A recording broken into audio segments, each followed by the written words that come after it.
Hi guys, Kira here. Today I wanted to make a tutorial on how I make inharmonic sounds in Harmor and then import them as wavetables into other synths in preparation for breaking down my Genesis strike drop, because pretty much the entire thing is built around this principle, and I want to let it have its own like designated tutorial so I can go in depth about it. So here's what I mean by like inharmonic kind of sounds in Harmor. Right, that one's pretty like noisy, or you can get like a, right, this kind of like Voltra type of thing. There's also like this one. Right, these don't have too much like mid to them, but you can get mids out of this, you know? And then here's what I mean by making sounds using that in a wavetable.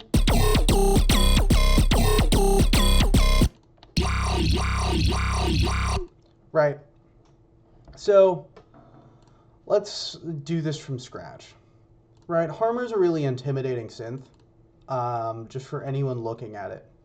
So the general principle for making the kinds of like, or like, right, the weird kind of like high-end kind of sounds. Oh, and if I mess around with this, by the way.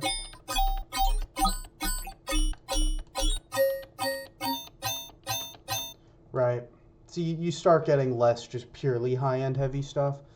The way you get this kind of stuff out of Harmor is you want to take away most of the harmonics, and then the ones you leave in, you kind of mess with a little bit. So here's the stuff that you can use to take away harmonics. The phaser, the prism with an asterisk. It only works with the phaser, but you can use the phaser to take away harmonics. You can manually go ahead and do it. You can use the filters to take away harmonics. And that's about it, honestly. I guess you can also use imagery synthesis, but that's its own beast. So you can use the phaser and filters to take away harmonics. So let's start by doing that. I want to make like a wub, like a wow, you know. So let's start by making this kind of shape with the filter. That's just like a...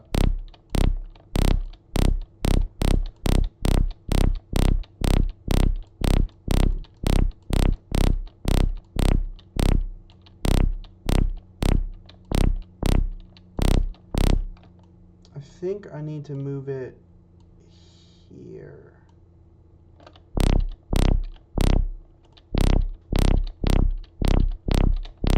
Let's start there. So, right, we got this guy doing that. Now we add the phaser. And what I like to do with this, there are a couple things you can do, but the easiest way to get stuff out of this real quick is to do a custom shape, make it look like this, turn the speed all the way down, and set it to harmonic mode. If the width is 50% in harmonic mode, none of the harmonics will play until you move the offset. But if I move the width a little bit, let's say to like 80-ish%,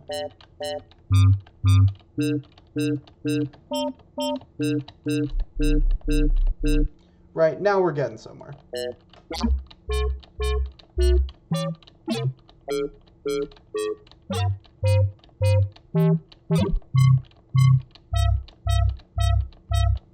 That's kind of cool. So let's start there, right? So we have this coming out of the phaser.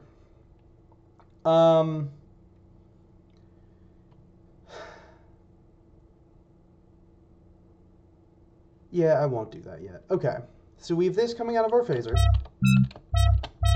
So let's work to add some harmonics back, but in a like in a way that adds to the effect of this. First off, you could try this, but you'll realize it kind of starts to remove the effect of the phaser. Right, and that can be cool. I've made a couple good things out of that, but I prefer the harmonizer. I'm already getting a more metallic sound out of that. But the thing to note here is the harmonizer is going before the phaser right now. So we are adding the harmonics before taking the other ones away. And if we put it afterward, you'll notice a pretty big difference. Right, and I don't like that as much. But for now, I'm going to keep it there so that we can actually hear what I'm doing. Usually what I do next is I randomize this matrix.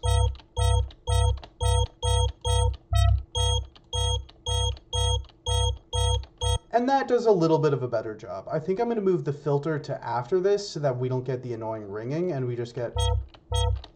Right.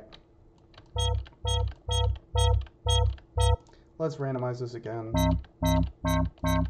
I don't like that one as much. Okay, we can go with that.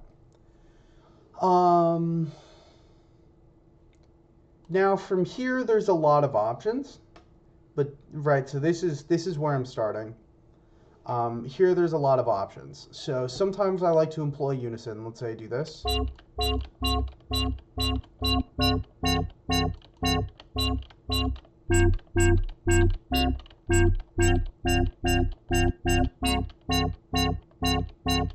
I'm not really sure why, but that messes with the way phaser does things.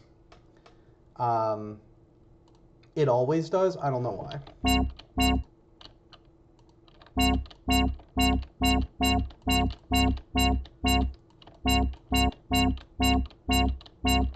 Okay, so we have this sound now. The next thing I like to do is to add a little bit of movement. I will add an envelope automation to this, and it'll usually look something like this.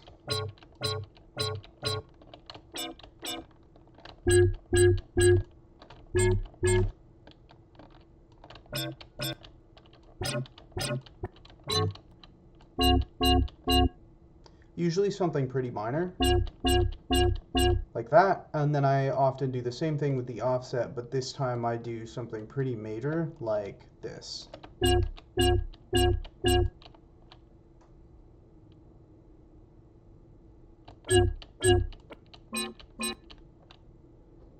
Let's do that.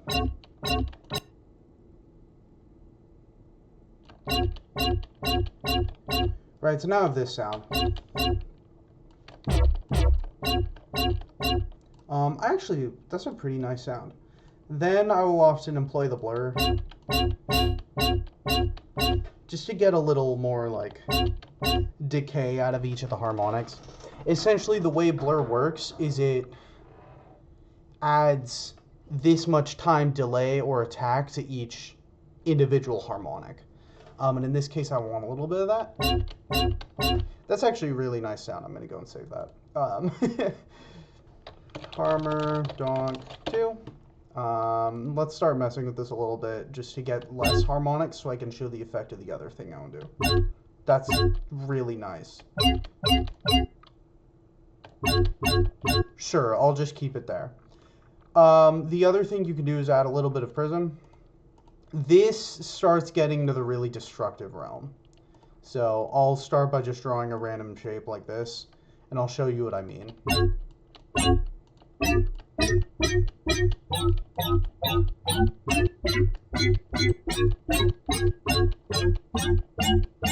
It pretty drastically changes the sound.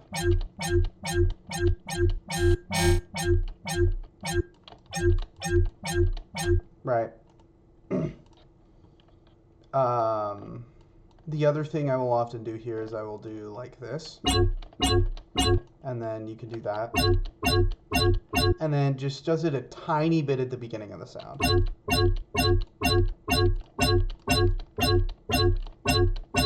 This works better on less crazy sounds, but yeah.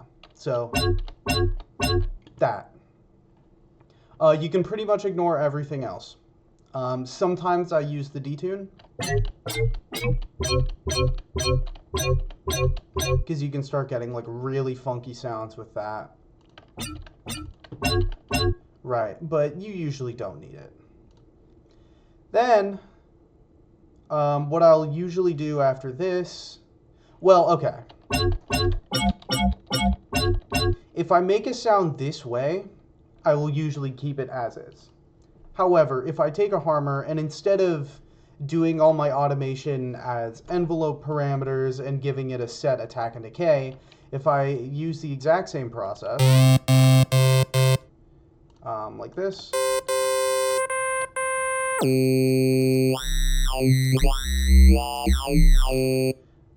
this works best with a little bit of harmonic protection on it, but I'll do, I think, square wave. Right, so let's say I take this and I just start, like, automating it to go all over the place. Probably not that much, but who knows.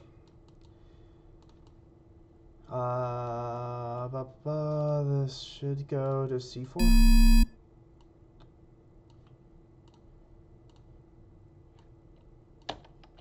Right, okay. Then we have... Right, so that's not great. However, let's say I do this. Still too crazy. I'll stretch this out. And yeah, I'll stretch it out the funny way, because I'm lazy right now. Then we have this extend for twice as long. Can I also have, like... Oh god, that would take forever. I'll just do hold for now on most of these.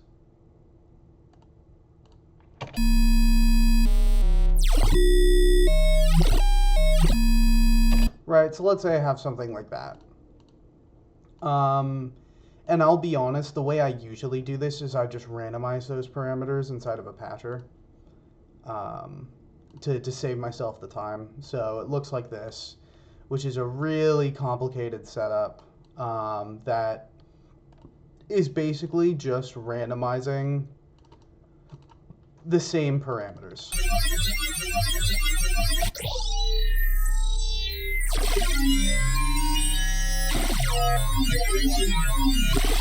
Right, so we have a little bit of prism engaged, the harmonizer, the phaser, so it's the same things, I just am also using phasers in the filters, and this is how I usually get this stuff, but for now I'm just going to do it from scratch, right? So we have this.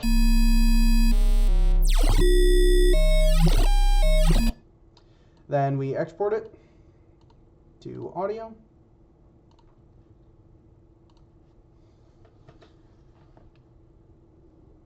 Right, and this looks pretty stupid, I'll be honest. I would not use this sound in a song. However, if we take a wavetable synth, like Phaseplant's algorithms are really good for this and they do a lot of the work for you. But if you want to use a different synth, like for example, I'll grab Vital. I'll see if this works. I'll open Vital, I'll go into my quick access, find the file that I just exported, and we'll say, make it a wavetable. Yeah, it didn't do a great job. Primarily because I think it's saying, yeah, the window size. So, yeah. I forgot how to do this inside of Vital, but like AU5 and a lot of people have tutorials on this. This is a lot closer, but you can still see that the phase rotation is still a little off because it shifts downward as the wavetable moves on. Right, it shifts downward a little bit. But if we turn this down here,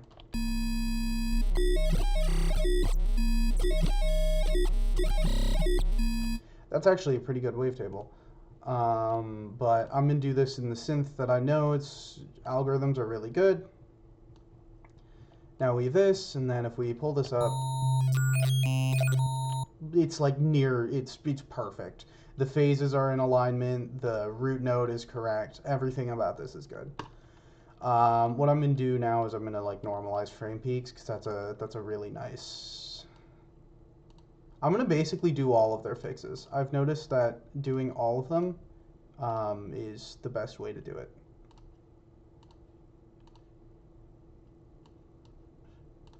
Just because it fixes a bunch of little issues.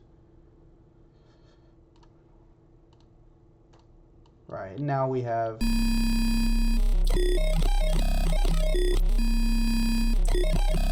The reason it's clicky now is since I aligned all the phases, which isn't a great idea. I'm trying to think, how can I fix that?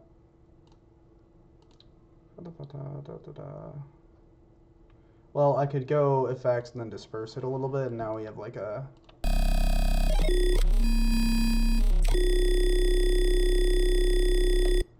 Let's just leave this as is. So now we have this sound here.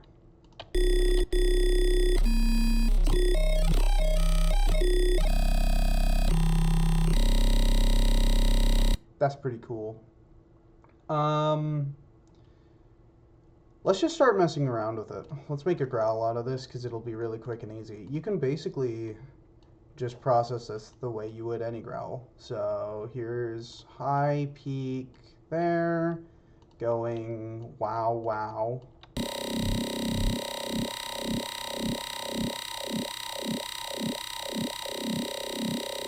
Maybe I do this here.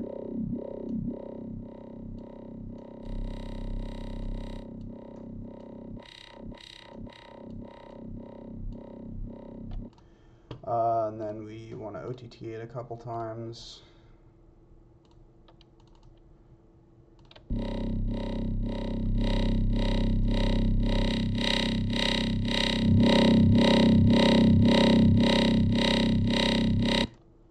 Right.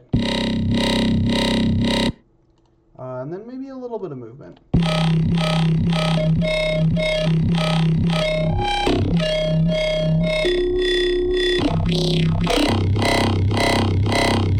That's really squelchy.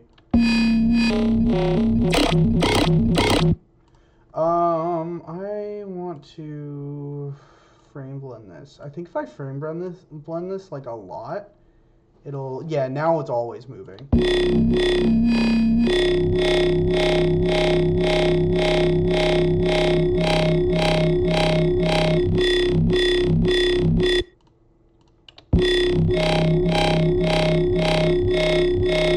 Right, and then you can keep processing them to your heart's content. With that, let's go dissect this sound, for example.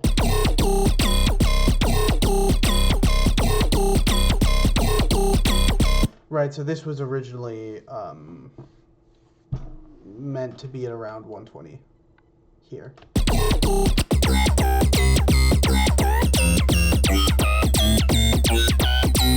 Okay, so... Right, so the original wavetable for this is Harmor Spectral 3. Let me hear that one. All this off. This guy off. Harmor Spectral 3. User. Sounds like this.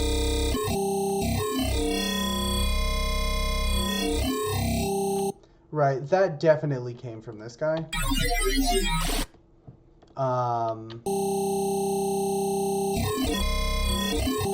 And the reason that I do this whole process is since this moves a ton always, and this lets me control it.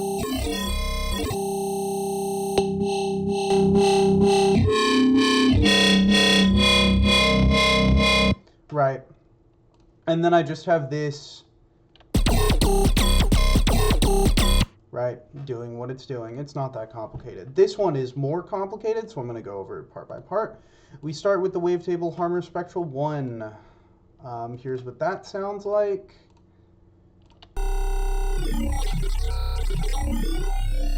Wow, that one's really cool.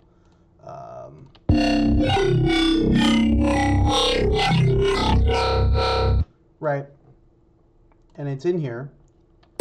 It's in here. And this is what the sound sounds like. Then I have this guy here. I don't know why.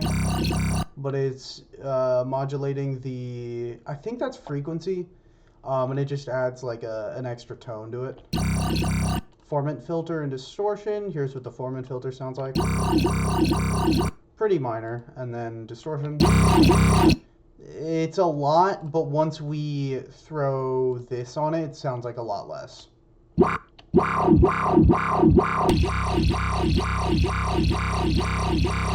And then 2 OTTs.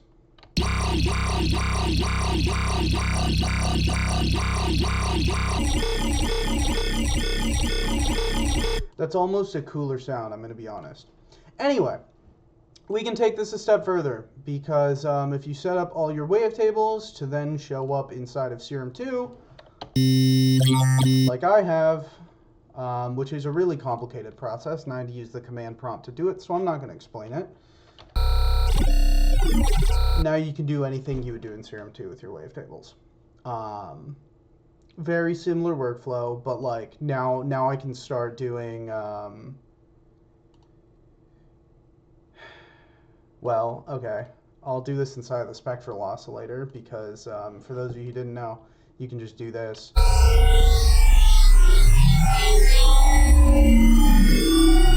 Right, so that's Harmor Spectral 1. Absolutely crazy spectrogram, I just noticed that. Anyway, here's it if I spread it all the way out.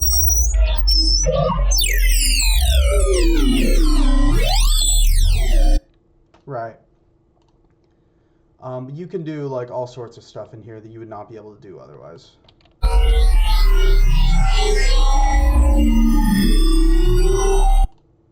What's a cool silly thing to do here?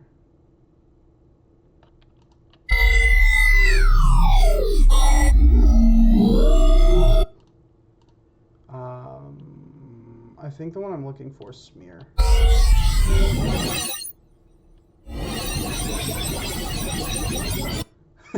Yeah, so you can just start like doing stuff like that, you know.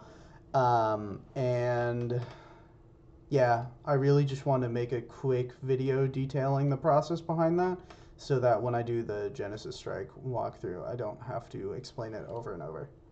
Thanks for coming to my TED Talk.